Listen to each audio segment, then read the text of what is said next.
I grew up with born-again grandparents that were Pentecostal. I grew up in the Church of God, and I've always been in a family that's been very immersive with their faith.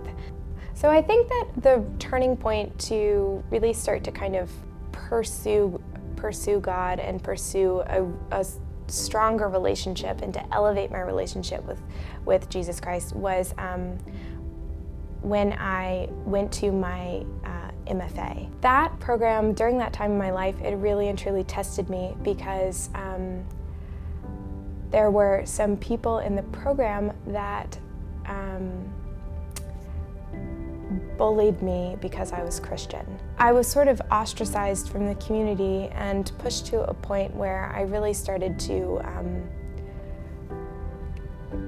get severely depressed. I remember crying on my bathroom, crying out to God, and I got to a point where I was just like sobbing. And I was like, Lord, you can have the degree. I don't want it.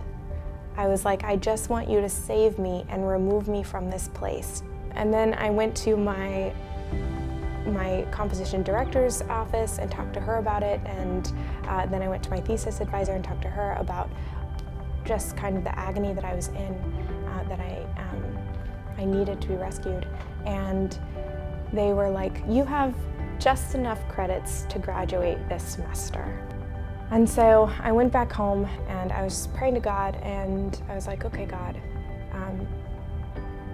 you know, it sounds like you've kind of opened up all these doors. You made a way so that, you know, tuition could be paid if you want. I could graduate, keep my degree. And I was like, if I stay, you're gonna have to carry me. And then he did. He carried me to my classes, carried me to the shower. I mean, he just rescued me.